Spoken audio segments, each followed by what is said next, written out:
Good afternoon, everybody. Welcome to CW Live. My name is Chris Webb, Head of Communications at the CW. You can see on your screen, to your left is Acting Deputy General Secretary Postal Andy Fury. To your right is our General Secretary, Dave Ward. This is a short broadcast, really, just to, as we said in the communication yesterday, we've had a national briefing here at TUC Congress today, so we wanted to give you an update on that.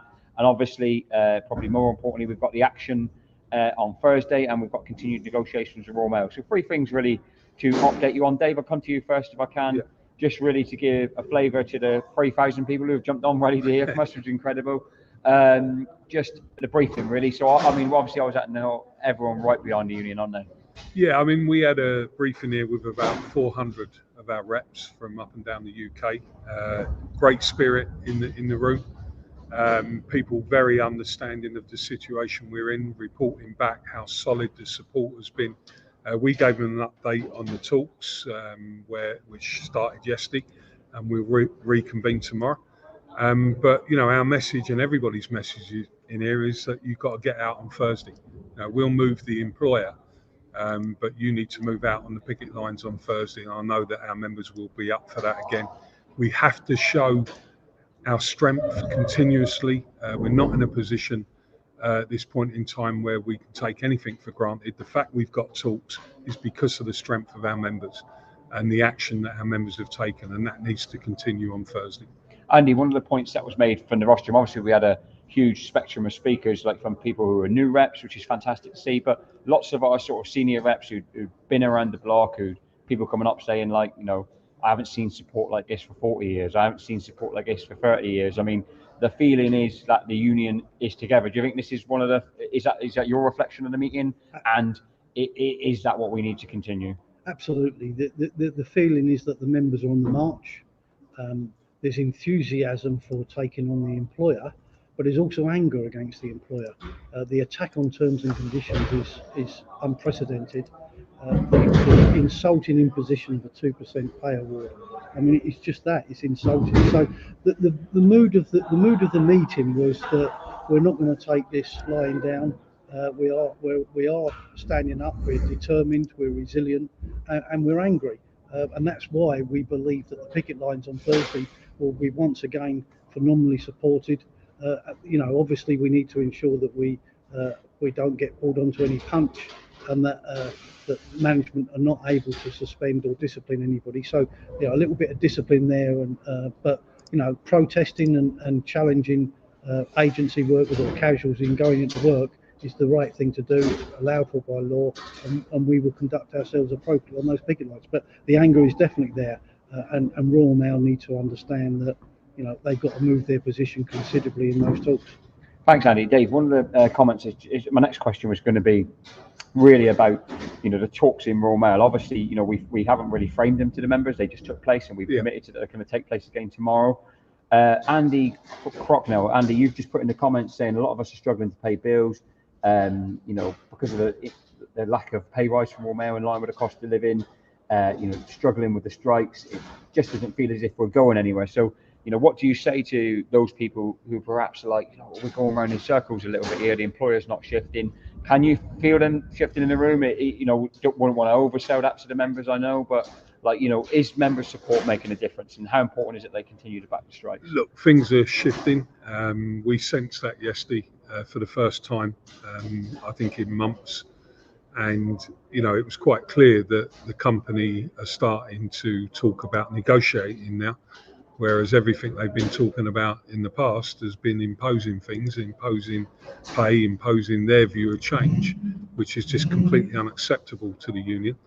And the reason that there's a different sort of feeling in the room is because of the strength of our members. That wouldn't have happened if our members weren't absolutely rock solidly behind the union.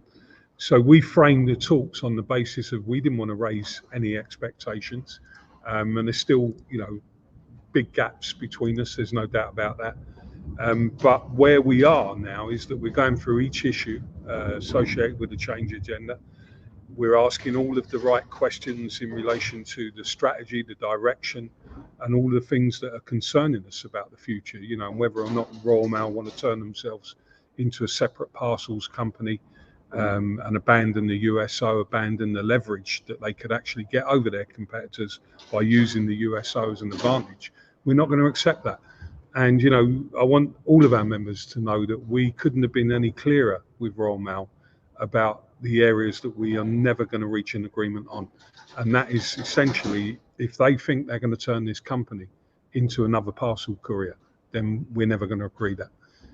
What we are willing to do is sit down and talk sensibly about how we capture parcel growth within the core business, how we expand the role of postal workers and put forward an alternative business plan that makes you know, the USO the cornerstone of modernisation.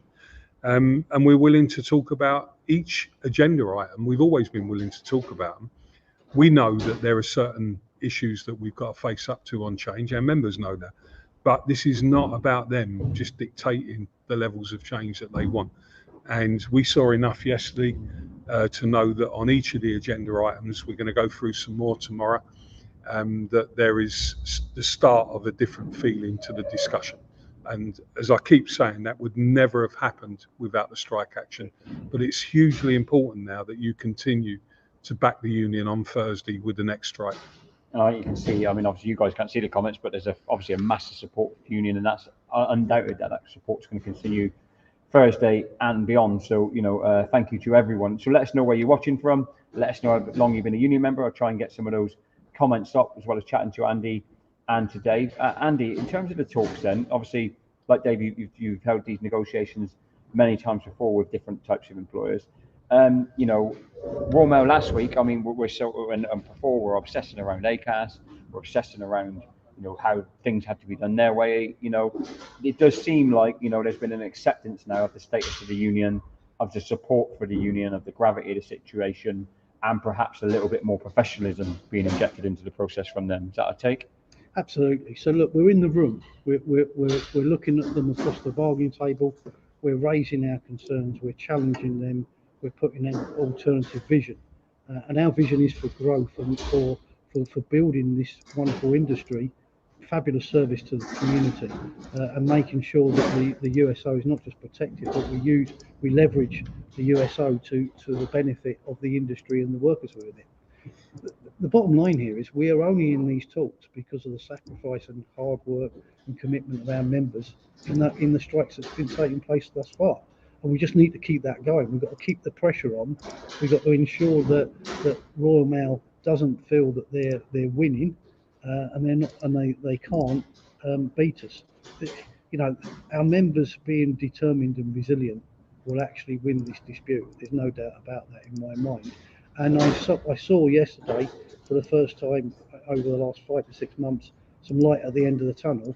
And I'm actually now, without wishing to raise expectations unnecessarily, I'm now a little bit more optimistic that our members they are delivering through these talks, and I believe we will get there eventually. But in the meantime, we've got to keep the pressure on, and we've got to keep the profile up of the dispute and keep the picket line activity going.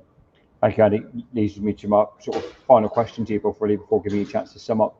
Dave first and Andy, just how important is it that people back those strikes on? People back the strikes, we know that's going to happen in overwhelming numbers. People get down to the picket lines, obviously making sure there's 6 on the picket line, the rest of you as supporters and observers and getting there, but we need like huge visual shows of strength. Is that right? Yeah, we've had great support on every strike day so far. What we're asking our members to do is make Thursday the biggest supported strike thus far. And as you said, Chris, you know, the legal position obviously is around 6 pickets, but there's nothing stopping people being in and around the picket line and being busy, being visual, being vocal in the right way, in terms of showing your support for the union and getting the public on board. You know, what a visual picket line does is it makes our message easier to get the public on board, and the public are definitely behind us. We're doing some other stuff as well at the moment, talking to the Small Business Federation and other people in business to explain to them that what the company are putting forward as a vision for the future is not in their interests. And what we're about is building a successful Royal Mail for the future, but not on the terms that Royal Mail set out in their dictated sort of agenda, on the basis of what is really in the interest of our members and the company and the customers. And I think we're going to win that debate with them. There's no doubt about that, because we've got a better view of the future that is in everybody's interest, and we'll keep doing that. But my message, it couldn't be stronger in terms of get behind the union on Thursday, get out on the picket lines, and let's make sure that we make this the strongest supported strike so far. And I know you're going to do that. Thank you, Andy. Thank you.